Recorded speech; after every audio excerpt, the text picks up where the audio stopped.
Les empathes n'ont pas besoin d'être aidés pour comprendre l'autre, donner ou être plus conscients.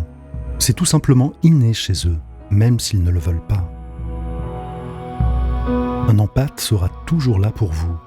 Il sera une épaule pour pleurer, un confident, mais c'est incroyablement épuisant pour lui, car il a du mal à dire non.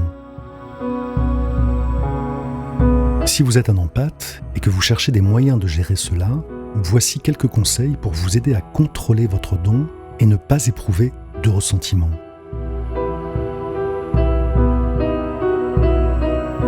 Créez un bouclier.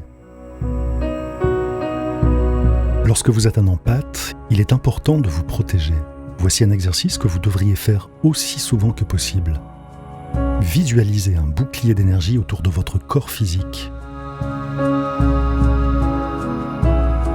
Puis imaginez une couche énergétique protectrice se déplaçant autour de vous. Vous n'essayez pas de vous enfermer dans une boîte, alors imaginez plutôt un bouclier souple et ne laissez que ce que vous voulez dedans. Une fois votre bouclier en place, visualisez que le centre de votre être est une petite lumière. Concentrez-vous sur cette lumière interne ou ce feu. Soyez conscient de vos pensées, sentiments et émotions. Lorsque vous aurez essayé cela seul, essayez de le pratiquer en présence d'autres personnes.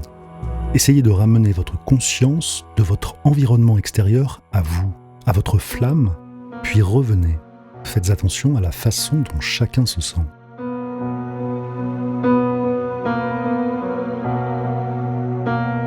Faites une pause. Prenez de nombreuses petites pauses tout au long de la journée. Vous avez besoin de cet air frais, d'une bonne marche et de vous étirer. Ces pauses contribueront à réduire la stimulation excessive en présence d'autres personnes.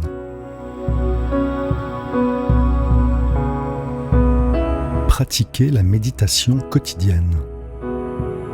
Plus que quiconque, vous devez rester les pieds sur terre et centré. Pratiquez la méditation. Pour lutter contre la surcharge émotionnelle, méditez pendant quelques minutes. Cela recentre votre énergie pour éviter d'absorber celle des autres. Purifiez-vous. Vous purifier est une bonne chose, que vous soyez un empathe ou non. Le fait de vous purifier et de purifier votre maison et même votre lieu de travail régulièrement éliminera l'énergie des autres et leur influence sur vous. Essayez la sauge, le copal, l'oliban, l'encens Nag-Champa et Palo Santo. Dites non et fixez des limites. Dire non peut être très difficile pour un empathe, mais il est très important de savoir dire non quand quelqu'un vous en demande trop. Vous n'êtes pas obligé d'expliquer pourquoi. Ne vous justifiez pas. Soyez simplement ferme et poli. Si vous vous sentez submergé dans les lieux très fréquentés, manger un repas riche en protéines peut aider. Mais restez aussi loin de la foule que possible, pas en plein milieu. Ne vous sentez pas non plus obligé de dire oui à vos amis si vous n'avez pas envie de sortir ou si vous voulez partir tôt. Et ne vous sentez pas mal pour cela.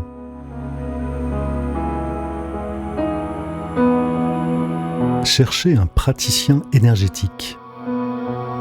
Trouvez quelqu'un avec qui vous vous sentez à l'aise. Tous les praticiens énergétiques ont leurs propres compétences et talents uniques. Vous devrez donc trouver quels sont vos besoins énergétiques particuliers. Comprenez que vous pouvez avoir besoin de changer de praticien quand vos besoins changent. Vous devez apprendre à reconnaître quand vous avez grandi et évolué, et quand vous avez besoin d'un changement.